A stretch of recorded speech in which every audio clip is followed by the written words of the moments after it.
Hello, VidFlix recap here. Today I'm going to describe the German satirical comedy film, Look Who's Back. Stay tuned and have fun. The opening of the film takes place in Berlin during World War II. Hitler is working with a behavior coach named Keppel. Hitler shows his displeasure with the people's greeting to Keppel. He laments that, while the Nazi salute is out of style, individuals should at least lift their hands to their wrists to show respect. Then he tells how he has done everything a person can to destroy the enemy's foundations, which have been desecrated. Soil. He finds German's existence puzzling, and his presence here unsettling. In the scene that follows, he awakens on the ground in the middle of a jungle. Looking up at the sky, he notices that the enemy planes have vanished and speculates that they may have taken a rest. A ball suddenly comes bouncing towards him and stops just at his side. He stands up and walks past the bush towards a structure. He is then approached by three small children who inquire as to his well-being. Hitler sees them and believes they are the nation's future. He then asks them how to get to the street. At the same time, a reporter, Fabian Sawatzki, is photographing the kids with his camera. Hitler can be seen on the opposite side of the screen. He puts on his army cap and tells himself he should go to the Führer bunker. When Hitler walks down the street, he is astounded to see people riding monowheel bikes. He comes across folks who are photographing him and states that even if the rubble has been removed, individuals have gone insane. Then he feels a modern automobile in his fingers and wonders if he went into a coma and missed the win. He realizes he is not fully aware of his circumstance and alerts himself to gather further information. Then he asks a man where the chancellery is, but the man instead requests for a picture. As people approach him and take photos in turn, he is startled by the flashes of the cameras. Perplexed by the unexpected circumstances, he decides that something went wrong in the place by looking around him. As Hitler walks away, he notices a woman on her phone chatting in German. He approaches her and inquires about the current date, but she becomes afraid and sprays his eyes. Hitler sobs in agony as his eyes turn crimson and his eyesight blurs. He slips and walks to a nearby newspaper shop. When he sees the date October 3, 2014 written on the paper, he collapses to the ground.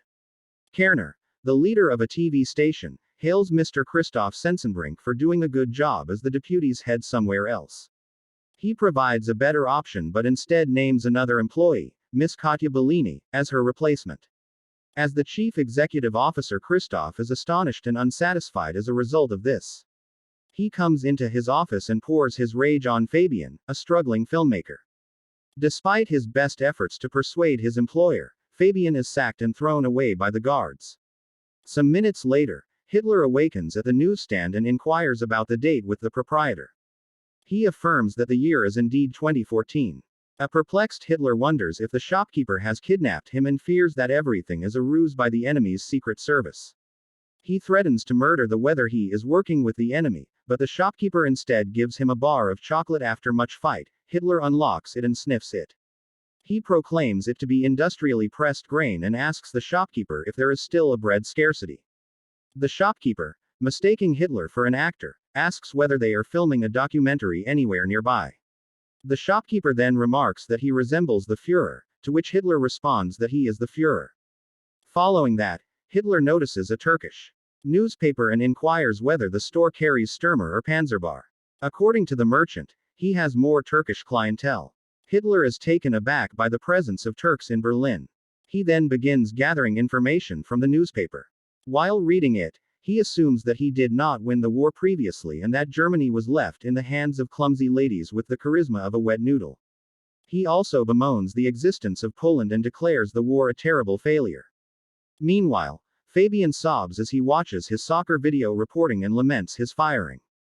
His mother comforts him and urges him to pause the movie, recognizing Hitler in the background. Fabian is amused by the finding of a guy who resembles him. Hitler-like in many ways. Back in the shop, the proprietor requests that Hitler set aside the newspaper and stand outside. Hitler resents being forced to work. The shopkeeper proposes that Hitler wash his clothing. Because they stink, he then goes to a laundromat and requests that his uniform be cleaned. Hitler inquires whether they have another uniform because he cannot leave nude. Next, we see Hitler wearing trousers and a sweater as he walks to the newsstand. Fabian, on the other hand, has tracked him down and is waiting for him in the shop. When he first sees Hitler, he is taken aback by his appearance. Fabian approaches Hitler and requests for permission to film him as he marches across modern Germany. Hitler agrees with the concept. Fabian borrows money and a car from his mother and sets out on his voyage with Hitler. The two wind up in a hotel, where Hitler is entertained by the television. He then decides to discuss politics during Fabian's lecture. He travels about asking individuals about their political opinions. He discovers after the interviews that democracy had little impact on people during his absence. He examines people's discontent and concealed rage, which reminds him of the 1930s, when many held identical beliefs but did nothing about it. Political disillusionment was not a term.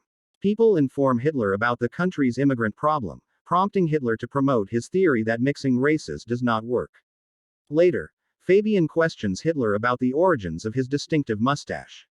Hitler responds that he shaped his mustache to match a gas mask. A bit later, the two wind up in a farm where Hitler is imprisoned. "A dog bit me." He becomes upset and fires at the animal.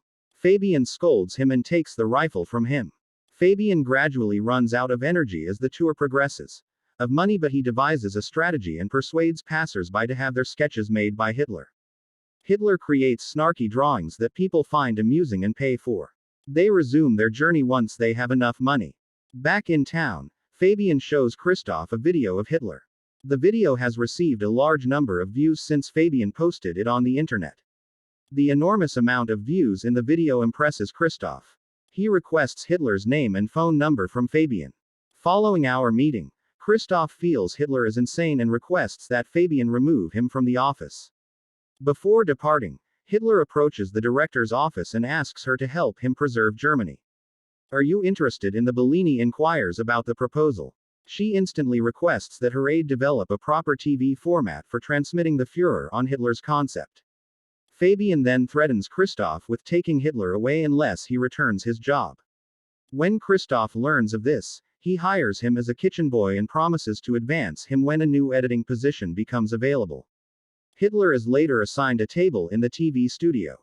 Christoph Hitler requests Kromayer's assistance with computer use. Hitler recalls his days with computers and considers the technology to be one of the finest. Kromayer seeks to sign Hitler up for mail but discovers that his name has already been taken. Hitler grumbles about others stealing. He gives her his name and advises her to use New Reichschancellery, because he liked it. Christoph intends to perform Hitler in a live comedy act titled Whoa Dude. He is still irritated since Bellini was promoted instead of him, and he intends to cause trouble for her. He intends to introduce racism into the discourse by making caustic remarks about Jews and to dismiss Hitler.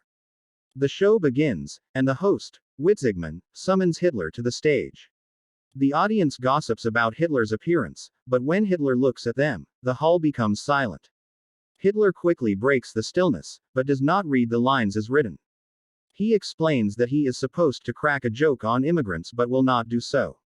He claims that television is a magnificent human innovation, but the programs that are presented are nonsense. He throws light on issues such as poverty and unemployment, and predicts that the country's people are heading towards the abyss without realizing it. Hitler swears to fight the TV not just until the abyss is televised, but also until he succeeds in defeating them. Everyone applauds him for his brilliant idea. The host, Witzigmann, is envious of Hitler's popularity. Bellini requests that Christoph broadcast Hitler on every episode. Christoph is upset since his idea did not work out. In the following scene, we see Hitler doing interviews on various TV stations and expressing his desire to make Germany great. His popularity skyrockets, and he meets with several people and party officials. He begins to enchant them all by expressing his views. Hitler and Fabian pay a visit to the NPD headquarters in Berlin one day. He summons Ulf Bern, the federal chairman of the NPD, and inquires about the progress of his cause. Hitler dismisses him and claims that they have squandered enough time, and the movement remains stunned for decades as a result of their statements. When the cops and the district attorney arrive at the TV studio, Christoph is overjoyed. They explain that they have come to file a charge of violating hate laws. Bellini then asks what they should do. Christoph quickly suggests that they cancel the Führer show. The DA claims that they can continue transmitting. Bellini breathes a sigh of relief as Christoph fakes a smile. After the DA departs, Kromeyer gives Christoph a note confirming the money for the dog that Hitler shot earlier in his trip. Christoph cheerfully accepts the letter, assuming it to be a means of causing trouble. Following that, Hitler is subjected to a television interview in which he is asked direct questions regarding his various roles in the war. Hitler says that he wants to help people, but the reporter reminds him that none of his actions can be justified. He plays the video of him shooting the dog for him. The crowd is disturbed by the footage. Hitler gets enraged and threatens him. Said he'd do the same to him. He goes on to claim that he plans to turn their studio into a tank parking lot. Christoph feels better when he sees people's unfavorable reactions. Bellini is sacked following the horrible interview, and Christoph is appointed as the new manager. Hitler then travels to Fabian's house and begins living with him. He expresses amusement at Destiny's route and begins writing his second novel. The book will soon be available for purchase. 3 months later, everyone gathers at the TV studio for a meeting to address the tremendous loss that the company has suffered. Christoph feels Witzigmann's presentation will get them back on track, but one of his employees notifies him that he has resigned. Christoph becomes agitated and lashes out at the chosen employees. For losing the game, Christoph is intrigued when one of the staff members suggests bringing Hitler back. He seeks for Hitler again and offers Fabian $1 million to invest in the film that Fabian and Hitler are making in exchange for allowing them to broadcast the film on their television. Hitler and Fabian arrive at Kromeyer's house, and Kromeyer's grandma recognizes Hitler. She alleges that Hitler gassed and killed all of the people. She brands him a criminal and orders him to leave. In the car, Hitler expresses amazement that Kromeyer is Jewish. He begins to dismiss Jews as less than human. Fabian is dissatisfied with Hitler's deeds and statements. Fabian returns to the set and captures Hitler. To retrace his steps to the location, he asks Hitler what happened before the ball hit him in the woods, but Hitler has no recollection of it. Later that night, he comes out of the set, surrounded by thugs. They name him the reason for retaking Germany and slap him across the face.